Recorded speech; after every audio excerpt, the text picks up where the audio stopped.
마태복음 5장 8절입니다. 마태복음 5장 8절 함께 읽습니다. 마음이 청결한 자는 복이 있나니 저희가 하나님을 볼 것이며. 아멘. 많은 사람들이 우리 주 예수님을 영접하고 믿습니다. 그러나 많은 사람들이 주님을 떠나갑니다. 또한 많은 사람들의 믿음은 정말 보잘것이 없습니다. 전능하신 하나님께 살아계신 것을 본래 누리지도 못하고 잘 알지도 못하고 전능하신 하나님을 아버지로 만나는 사람들은 드뭅니다. 왜냐하면 전능하신 하나님을 보는 사람들이 마음이 청결한 사람들인데 마음이 청결한 자의 길을 걷지 않기 때문에 그렇습니다. 마음이 청결한 것은 사람이 태어날 때부터 그렇게 될 수 있는 것은 결코 아닙니다. 그렇기 때문에 잠언 20장 9절 말씀에는 누가 스스로 자기의 마음을 깨끗하다, 정하다 할 자가 어디 있느냐라는 말씀을 하고 있습니다. 사람이 자기 힘으로, 자기 능력으로 자기를 깨끗하게 할 수도, 정하게 할 수도, 정결하게 할 수도 없다는 말씀이 이미 잠언에서도 나와 있습니다. 그러므로 주님의 사람들이, 주님을 영접하고 믿는 사람들이 마음이 청결하게 되어져 가는 것은 하나님의 말씀으로 그러하며 또한 우리 주 예수님을 믿는 믿음과 죄에 대하여 깨달아가고 알아가고 회개함으로 인하여서 마음이 청결하게 되어져 갑니다. 하나님을 본다는 이야기는 크게 한 두 가지 이야기를 할 수가 있겠습니다. 첫 번째, 하나님을 본다는 것은 하나님을 안다 하는 것과 관련됩니다. 하나님을 본다는 것은 하나님을 아는 것이다. 어떤 사람이 하나님을 알아가느냐? 마음이 청결한 사람, 하나님을 안다. 좀 영적인 심오한 이야기를 하자면 우리가 죽은 다음에 주님을 믿는 사람들이 천국에 들어가는데 아무나 하나님 존전에 본질적으로 나아갈 수 없다. 좀 어려운 이야기입니다. 하나님의 그 장엄한 영광 가운데 아무라도 나아갈 수는 없다. 지금 현재는 우리 주 예수님을 통하여서 하나님의 은혜의 보좌 앞에 나아가지만 사람마다 수준은 틀립니다. 비유적으로 왕이 있다. 그러면 왕에게 가까이 나아갈 수 있는 사람은 별로 없습니다. 고관 대작들이나 정치적으로 왕이 있을 때 되면 왕에게 좀 가까이 나아가고 중국에 황제가 있다 그러면은 황제의 몇 걸음 이상은 결코 아무도 못 나아가게 하고 페르시아 바사의 왕이 있다 그러면 왕의 안에 있는 황비라 할지라도 왕이 부르기 전까지는 나아가지도 못합니다. 또한 중국의 후궁이나 중국의 그 황제의 아내라 할지라도 신체 검사를 다 한 다음에야 나아가기도 하는 등의 왕에게 나아가는 것은 굉장히 엄격하여져 왔습니다.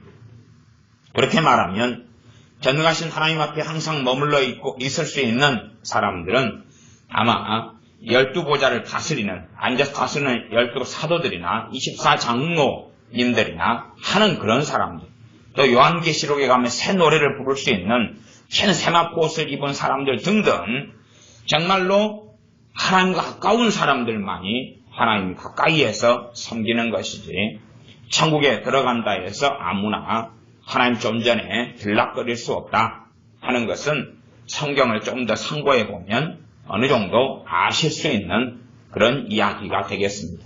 물론 생소한 이야기가 충분히 될 수도 있다 그렇게 생각합니다.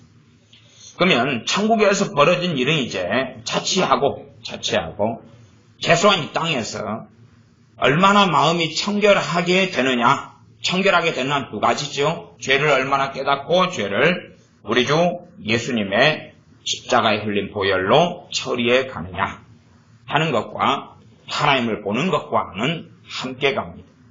그러니 세상 사람들이 하나님이 어디 계시냐, 하나님이 계시면 내 눈앞에 좀 보이게 해달라, 그렇게 1000만 명이 항변한다 할지라도 하나님을 볼 수도 없고 알 수도 없습니다.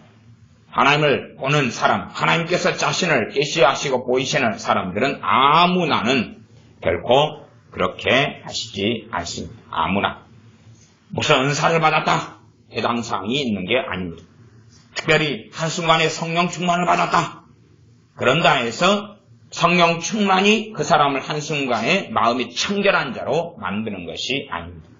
성령 충만은 그 사람을 청결하게 하는 아주 근원적이고 놀라운 능력이 되는 사실이고, 성령 충만한 삶 가운데 그 사람이 얼마나 살아왔느냐, 얼마나 살아가느냐, 얼마나 오랜 세월 동안 성령 충만한 삶 가운데 살면서 하나님을 알아가느냐가 하나님을 볼 수 있는가 못 보는가 하는 것을 좌우하게 될 것입니다. 심지어 우리 주님께서 이 땅에 사람의 몸을 입고 오셨습니다. 그러나 주님을 직접 현현하신 하나님의 현현 되시는 독생자, 독생하신 하나님의 존재인 주님을 만나 배웠고도 육신적으로 함께 만나고 대화까지 함에도 불구하고 주님을 증오하고 주님을 미워하고 주님을 죽이려 했던 사람 유대인들이 많이 있었습니다. 주님에 대해 함부로 판단하고 함부로 정죄하고 주님과 동등하거나 더 높은 자리에서 주님을 정죄하고 비난했던 당시의 유대인들은 아주 많았습니다. 다시 말하면 주님을 육적인 눈으로는 보았으나 주님을 본 사람들이 아니라 그 말입니다. 주님을 본 사람들이 아니에요. 오히려 바리새인들에 대하여서 주님께서는 너희가 죄가 없다 하니 너희의 죄가 그대로 있도다 말씀하시고, 오히려 죄가 있다고 시인하고 인정한 창기와 세리들은 주님을 만났고 주님의 은혜를 받았고 천국에 먼저 들어간 사람들이 되었습니다. 그러므로 죄를 얼마나 자각하고 깨달아가느냐, 하나님 말씀을 통하여 죄를 얼마나 자각하고 깨달아가느냐, 그리고 그 죄를 얼마나 회개하고 처리해 가느냐, 그래서 마음이 얼마나 정결케 되고 깨끗게 되느냐가 첫째는 이 땅에서 하나님을 보느냐 보지 못하느냐를 결정하게 됩니다. 하나님을 보는 게 뭐 대단한 일이냐? 대단한 일이냐? 대단한 일이 아니게끔 보이는 사람들은 또 나아가 나는 예수님을 지금 믿으니까 하나님을 보는 거야, 그렇게 신학적으로 거짓말을 한다면 상당히 잘못된 길에 서 있는 사람들이 되고야 맙니다. 그래서 하나님을 얼마나 보느냐, 영적으로 하나님을 본다 하는 것은 하나님을 아는 것과 직결되고, 나아가서 두 가지 해석 가운데 이 땅의 삶 가운데 하나님을 보는 것은 직접적으로 보는 것까지 이제 나아갈 수가 있습니다. 그래서 우리는 직접적으로 하나님을 뵙도록 한 하나님의 사람들을 알고 있습니다. 그 가운데 첫 번째 사람은 욥기를 보면 욥에가 있죠. 욥기에 가면 욥은 의로운 사람이고 참으로 당대에 하나님 앞에 서 있는 의로운 사람이었습니다. 그러니 나중에 욥이 때로 교만해지고 때로는 잘못 말하는 등의 말들을 하고 했지만 하나님께 친히 임하셔서 욥과 함께 대화하시며 말씀하셨고, 욥은 그렇게 고백합니다. 욥기 42장에 보면 욥이 내가 하나님에 대해서 귀로만 들었었더니 이제는 눈으로 보았나이다. 그렇게 신앙에 완전한 진전이 나타납니다. 하나님을 귀로 들었지만 하나님을 경외했던 욥이 이제는 직접 하나님을 보는 사람이 되어졌다. 우리가 아시다시피 하나님을 경외했던 아브라함에게 하나님께서 임하셔서 자신을 계시하셨고 아브라함과 말씀하셨습니다. 선지자 가운데 엘리야 선지자가 그가 하나님을 경외했고 하나님에 대해 열심히 특심했던 사람인데 어느 때 절망하고 좌절하는 가운데 로뎀나무 아래에 누워서 죽기를 구하였습니다. 그러나 그렇게 하나님을 경외하는 사람을 그냥 실패자로 비참하게 죽도록 하나님은 내버려 두시지 않는 분입니다. 어떤 사람이 비참하게 죽어가느냐, 그렇지 않느냐 하는 것은 그 사람이 하나님을 얼마나 경외하고 섬기느냐와 관련이 있습니다. 어떤 믿는다는 사람이 비참하게 죽어갈 때에 하나님은 그 사람에게 정말로 관심이 있느냐 하는 것은 그 사람이 하나님을 정말 사랑하고 하나님을 경외하는 삶을 살아왔느냐 그렇지 않느냐와 관련이 됩니다. 그러므로 유감스럽게 많은 믿는 사람들이 비참하게 죽어갈 때에 하나님께서 실제적으로 그들의 삶에 관여하시지 않습니다. 그런 열매는 우리는 다 보고 있습니다. 다 보고 있습니다. 소위 주님을 믿는다 하는 많은 사람들이 비참하게 죽어갈 때에 하나님은 그들의 삶에 관심이 없으셨다는 것은 이미 현실이 삶이 증거하고 있습니다. 그러나 엘리야 선지자처럼 정말 하나님을 사랑하며 하나님을 경외하고 살아왔던 사람이 때로 절망하여 로뎀나무 아래 누워서 죽기를 구하였을 때에 하나님은 결코 그를 놔두시지 않고 다시 회복시키시는 능하신 긍휼하신 하나님이셔서 그의 천사를 보내셔서 물을 먹이게 하시고 떡을 먹게 하시고 40교 40야를 걸어서 하나님께서 호렙산으로 오라고 부르시고 40일 밤낮을 걸어서 호렙산으로 걸어갈 능력을 선지자에게 주십니다. 그리고 호렙산 시내산에서 하나님께서는 엘리야 선지자와 만나시죠. 만나시면서 너가 왜 여기 있느냐? 라고 외치고 물으시면서 엘리야 선지자를 회복시키시고 그에게 제2의 다시금 두 번째 사역을 할 수 있는 하나님의 권능을 또 입히시고 그에게 사명, 소명을 다시 주시면서 그 길을 걷게 하시고 그때부터 엘리야 선지자는 승승장구하게 됩니다. 엘리야 선지자가 또 다른 삶을 능력 있게 살아갈 수 있었던 것은 그가 하나님을 알았기 때문에 그렇고 그의 마음 가운데 하나님에 대한 열망, 하나님을 경외하는 삶을 살았기 때문에 그러합니다. 모세에 대하여 출애굽기 34장에 보면 모세가 하나님께 보여달라고 하나님을 보여달라고 모세가 구합니다. 그때 하나님께서 내가 너를 이름으로도 안다 라고 말씀하시면서 스스로를 보여주십니다. 그러나 내가 손으로 덮고 너가 나의 뒷모습만 볼 것이다 라면서 하나님 자신을 놀랍게 계시하십니다. 물론 우리는 모세가 하나님을 보았던 장면이 성경 출애굽기 34장에 기록되어 있기 때문에 그것을 읽으면서 그저 그런 일이 있었는갑다, 특별한 일이 아닌갑다 라고 말할지 몰라도 모세에게는 말할 수 없이 특별한 일이고 일은 인류 역사상 아마 제가 믿기로는 아무에게도 없었던 일이 아닐까 저는 그렇게 믿습니다.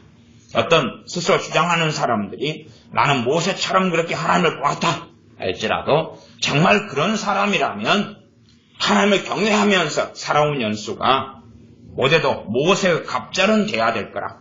80이 넘어서 그랬다면 그런 사람은 하나님을 경외하면 160년은 살아도 부족할 거라.